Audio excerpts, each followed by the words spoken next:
Hey, so glad you're here for a deep study session on hypovolemic shock.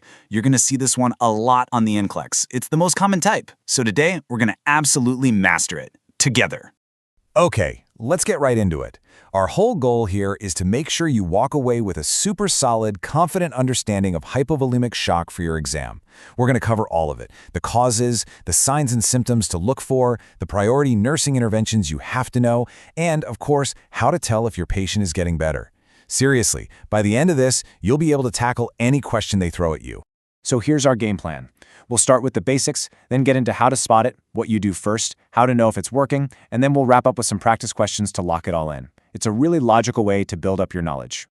All right, first things first. Section 1. Let's really break down what hypovolemic shock even is. You know, the cool thing is the name literally tells you everything. Hypo, that's low. Volume. And emic, that's related to blood. So put it all together. Low blood volume. We're talking about a crisis where there's just not enough fluid inside the actual blood vessels. Okay, here's a number you'll definitely want to file away for the NCLEX. 15%. See, our bodies are incredible at compensating, up to a point. But once someone loses about 15% or more of their blood volume, that's the tipping point. That's when all those backup systems start to fail and you start seeing the signs of shock. Just to put that in perspective, for most adults, that's like losing 750 milliliters or more. So, this volume loss can happen in two different ways, and it's really important to get the difference. First, you have relative shock. Think of it like a leaky pipe. The fluid is still inside the body, but it's leaking out of the blood vessels and into other spaces. It's an internal thing. Then you have absolute shock. This one's more straightforward. The fluid has physically left the body. It's an external loss, so it's usually way more obvious. And this is a great breakdown of the classic causes you'll see on your exam. For that relative or internal loss, you're thinking things like internal bleeding or that massive third spacing you see with severe burns, even big long bone fractures. But for absolute, that external loss, think major trauma, really bad GI bleeds, or just losing tons of fluid from severe vomiting or diarrhea. Okay, so we know what causes it. Now, how does the patient actually look? Let's get into the signs and symptoms, and we'll break it down into 4 different classes of shock. Really, the whole story of hypovolemic shock is about the body trying to compensate. At first, it goes into full-on fight or flight mode. It clamps down on blood vessels, makes the heart pump faster, anything it can do to keep that blood pressure up and get blood to the important organs. So all those early signs we see, that's just the body putting up a good fight. Okay, check out this table, because it tells the whole story. In Class 1, things are pretty okay. The body's handling it. But look what happens in Class 2. This is where you see that first big clue. The heart rate jumps over 100, tachycardia. But, and this is huge, notice the blood pressure. It's still hanging in there. It's not until you get to Class 3, with a 30 to 40% loss, that the body just can't keep up anymore. That's when you see the blood pressure finally drop. That's true hypotension. By the time you hit Class 4, it is a massive, life-threatening emergency. So listen, if you take away only one thing from this whole section, make it this. Tachycardia is an early sign. Hypotension is a late sign. By the time that blood pressure drops, your patient is already in deep trouble. So you always look for that climbing heart rate first. Always. Okay, you've spotted the signs. Now what? This is all about priority nursing interventions. This is classic NCLEX stuff. What do you do first? All right, things are moving fast, and you need to know your priorities in order. Step 1, stop the leak. If there's bleeding you can see, you hold firm, direct pressure, and you yell for help. At the same time, you've got to get IV access. And not just any IV. You need at least 2 large-bore IVs. We're talking 18 gauge or bigger, because you need to push fluids fast. Then, you start that rapid infusion of isotonic crystalloids. And finally, if it's blood loss, you're getting blood products ready to go.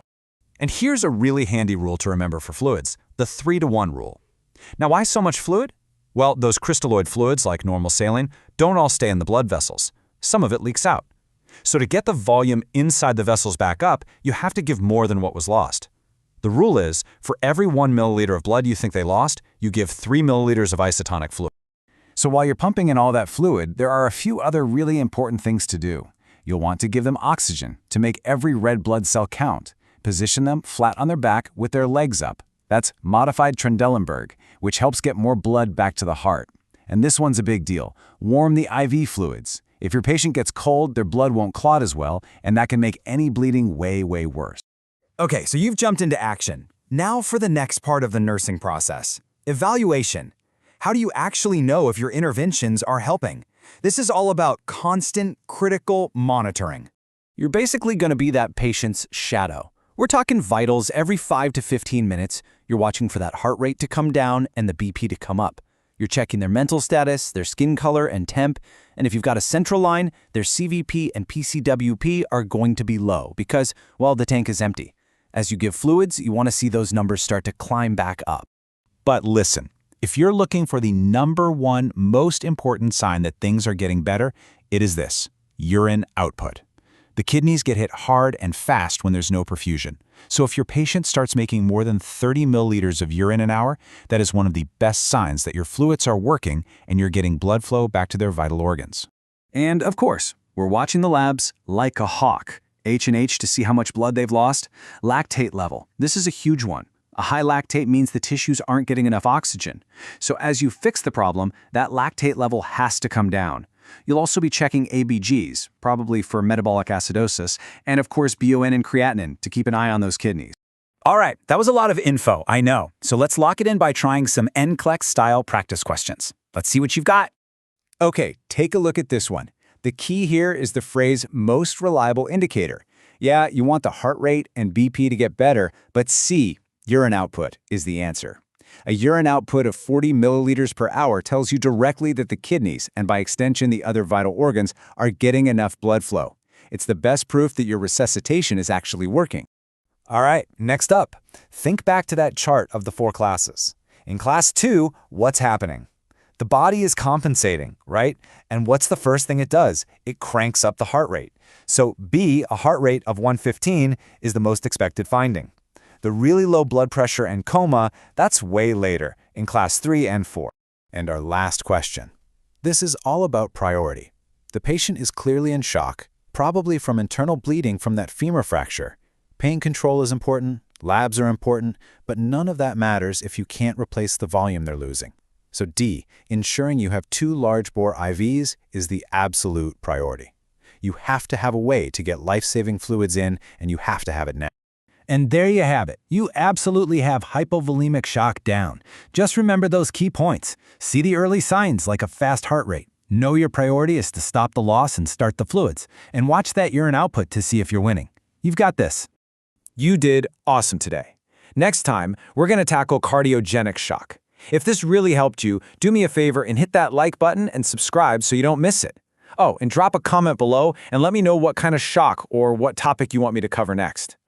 Seriously, keep up the amazing work you're doing. I know studying for the NCLEX is a grind, but you're learning so much and you're going to be such a fantastic nurse. Just keep going. You've got this.